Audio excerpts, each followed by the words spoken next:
एक एडिटर उस वक्त तक एडिटर नहीं कहलाता जब तक कि वो की फ्रेमिंग की स्किल्स को ना सीख ले, क्योंकि इसके बगैर वीडियो में मूवमेंट ऐड करना, सिचुएशन को कंट्रोल करना एंड वॉल्यूम को कंट्रोल करना इम्पॉसिबल है। आज की वीडियो में मैं आपको बेसिक से लेकर एडवांस लेवल तक की फ्रेमिंग को सिखाऊंगा। इस वीडियो में हम एक बिगनर लेवल की गाइड से स्टार्ट करेंगे और जाते जाते आप एक प्रो एडिटर बन जाओगे। बगैर किसी देर के अपनी वीडियो को स्टार्ट करते हैं, मगर उससे पहले ये है कि अगर कोई बिगनर है तो भी वो इस ट्यूटोरियल को ईजिली समझ सकता है। Let's start with basic editing.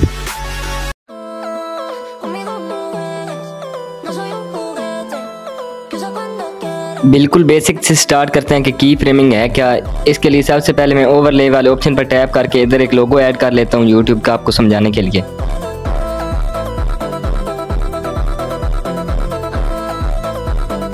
अब इधर एक लोगो आ चुका है, इसे मैं साइड पर एडजस्ट कर देता हूँ फिंगर्स की मदद से। अब आपने इस लेयर पर टैप करना है और ऊपर इस तरह की ये डबल लेयर वाली आइकन शो होगी, आपने इस पर टैप करना है तो आपकी एक की फ्रेम ऐड हो जाएगी। नाउ अब इस टाइमलाइन से थोड़ा सा आगे मूव करो। अब इधर आकर आप इस लोगो को फिंगर्स की मदद से उठाकर दूसरी साइड पर रख सकते हैं, या नीचे एक ऑप्शन होगा बेसिक, ये काम आप उसकी मदद से भी कर सकते हैं। मैं आपको यही रिकमेंड करूंगा कि ये काम आपने बेसिक की मदद से करना है। अब मैं इस की फ्रेम को डिलीट कर देता हूँ, नीचे एक ऑप्शन होगा बेसिक, मैं उसकी मदद से आपको करके दिखाता हूँ। आपने एक्स एक्सिस को नेगेटिव में मूव करना है। इसके बाद आपकी एनिमेशन कुछ इस तरह की रेडी हो जाएगी।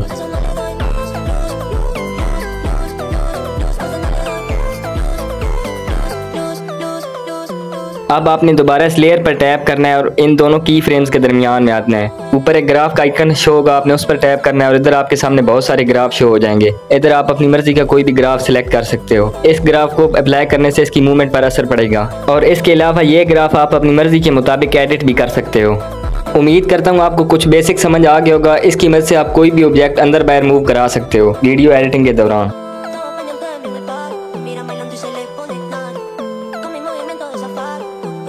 अब मैंने एक सिंपल सा लोगो ऐड कर लिया है ओवरले में, इस पर मैं टैप करूंगा और इसे एक साइड पर एडजस्ट कर देते हैं सबसे पहले तो। नाउ अब इस ओवरले पर टैप करके इसके शुरू में एक की फ्रेम ऐड कर देते हैं और इससे थोड़ा सा आगे जाकर इसको मैं पकड़कर दूसरी साइड पर भी रख लूँगा और इसकी ओपेसिटी को मैं बिल्कुल ज़ीरो कर देता हूँ। आप नीचे की साइड से स्क्रॉल करेंगे तो आपको ओपेसिटी वाला बटन देखने को मिल जाएगा।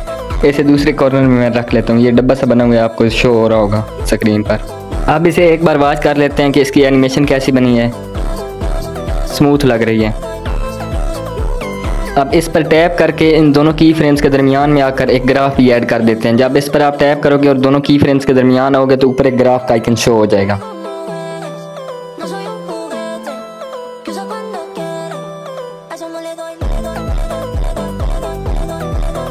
अब मैंने ओवरले में एक वीडियो को ऐड कर लिया है। अब हम इसकी सिचुएशन को की फ्रेमिंग की मदद से कंट्रोल करेंगे। सबसे पहले आपने उस टाइमलाइन पर जाना है जहां आप इसकी सिचुएशन को बिल्कुल कंट्रोल करना चाहते हैं। मैं एक इधर आकर की फ्रेम ऐड कर देता हूं और इससे थोड़ा सा आगे जाकर नीचे से स्क्रॉल करूंगा और इधर एडजस्ट वाले ऑप्शन पर टैप करूंगा और इधर सिचुएशन वाले ऑप्शन पर टैप करके इसको बिल्कुल पीछे की जाने -100 कर लूँगा। इधर सिचुएशन या -100 होगी या -50 होगी, आपने बिल्कुल माइनस में कर लेनी है सिचुएशन। उसके बाद आपने रिजल्ट देखना है, कुछ इस तरह का रिजल्ट आपको मिलेगा। अब और भी इसको स्मूथ बनाने के लिए मैं एग्जांपल के लिए इमोजी भी ऐड कर लेता हूँ ताकि आपको अच्छी तरह समझ आ जाए। यहाँ पर मैं एक सैड सीन क्रिएट करने की कोशिश कर रहा हूँ।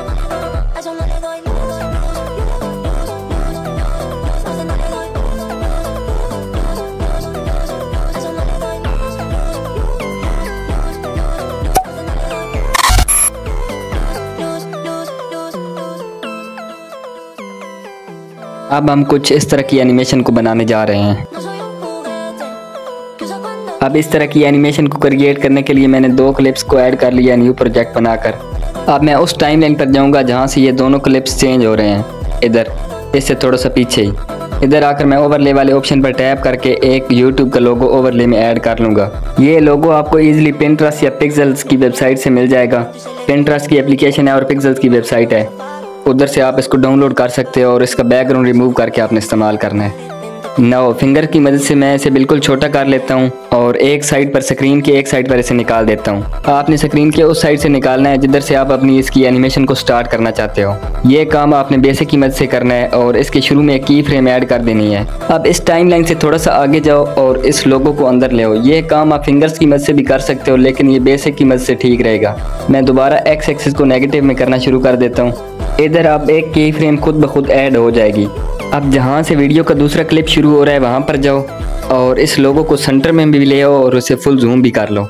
ये काम आप बेसिक की मदद से भी कर सकते हो और फिंगर की मदद से भी कर सकते हो। मैं बार बार आपको बता रहा हूँ।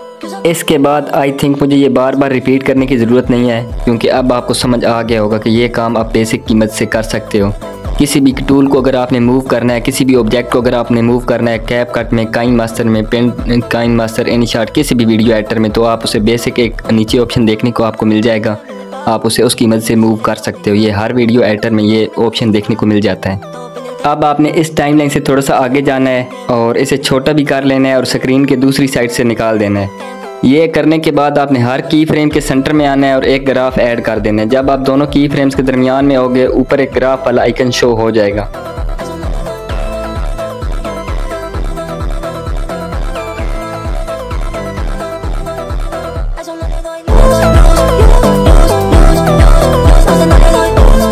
किसी भी वीडियो का वॉल्यूम आप की फ्रेमिंग की मदद से कंट्रोल कर सकते हैं। इसके लिए मैंने ओवरले में एक वीडियो ऐड कर लिया एग्जांपल के लिए। सबसे पहले आपने उस टाइमलाइन पर जाना है जहां आप इसका वॉल्यूम कंट्रोल करना चाहते हो और उधर जाकर एक की फ्रेम ऐड कर देनी है। मैंने एक की फ्रेम ऐड करके उधर वॉल्यूम वाले ऑप्शन पर टैप कर लिया है। अब इस टाइमलाइन से थोड़ा सा आगे जाकर मैं इसका वॉल्यूम थोड़ा सा कम कर लेता हूँ। कम नहीं, मैं बिल्कुल इसे 0 कर देता हूँ ताकि आपको समझ आ जाए। औकात रखदा कैनेडा दे विच घर लैण दी,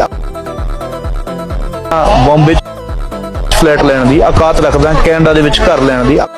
अब आप देख सकते हैं कि दूसरी की फ्रेम के बाद इसका वॉल्यूम बिल्कुल 0 हो गया है। अब इधर कुछ लोग कहेंगे कि भाई सारी वीडियो नहीं प्ले कर रहा, क्योंकि मैं सारी वीडियो इसलिए नहीं प्ले कर रहा क्योंकि कॉपीराइट आ जाएगा दस्ती।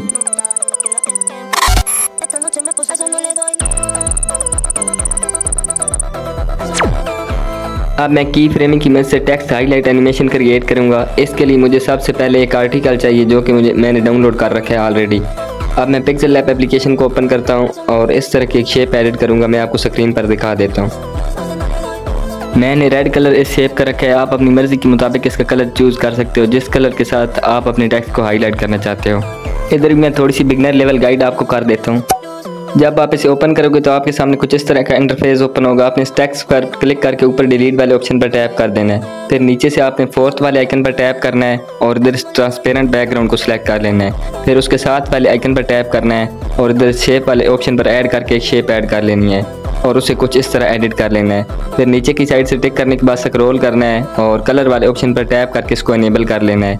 इधर आकर अपनी मर्जी का कलर सेलेक्ट कर लेना है। ऊपर सेव का ऑप्शन होगा इस तरह का कुछ, इस पर टैप करना है और सेव एज इमेज। इधर PNG को सिलेक्ट करके वेरी हाई सिलेक्ट कर लेना है। फिर आपकी सेव टू गैलरी इस वाले ऑप्शन पर टैप करोगे तो आपकी इमेज सेव हो जाएगी। ये करने के बाद आप दोबारा कैपकट में आ जाओ। इधर कैपकट में आने के बाद आपने ऐड ओवरलैप पर क्लिक करके उस PNG को ओवरले में ऐड कर लेना है। अब इस PNG को अच्छी तरह अपने टेक्स्ट पर एडजस्ट कर लो फिंगर्स की मदद से। ये सामने की साइड से जितनी भी बढ़ जाए इसकी कोई प्रॉब्लम नहीं, बस आपने इसको शुरू से अच्छी तरह एडजस्ट करना है। इसके एक पार्ट को आपने अच्छी तरह एडजस्ट करना है, स्टार्टिंग पार्ट को। अब इस स्प्लाइस वाले ऑप्शन पर टैप करो और एक स्प्लाइस अपनी मर्जी की सिलेक्ट कर लो। जब आप बारी बारी टैप करोगे तो आपको खुद समझ आ जाएगी। ये करने के बाद इसे इधर टिक कर दो और नीचे की साइड से स्क्रॉल करो। आपने मास्क वाले ऑप्शन पर टैप करना है और पहले वाला मास्क सिलेक्ट कर लेना है, हॉरिजॉन्टल मास्क। इसको दोबारा इस पर टैप करो और रोटेट वाले ऑप्शन में आ जाओ। इसको -90 कर दो। अब इस येलो लाइन को पकड़कर बिल्कुल शुरू में ले आओ जैसे मैं कर रहा हूँ। अब इधर से बैक आ जाओ और इसके शुरू में एक की फ्रेम ऐड कर दो। अब थोड़ा सा आगे मूव करो लाइक दिस और इस येलो लाइन को पकड़कर दोबारा जहाँ तक आप अपनी टेक्स्ट को हाईलाइट करना चाहते हो वहाँ तक कर लो। नाउ अब आपका टेक्स्ट हाईलाइट एनिमेशन तैयार है।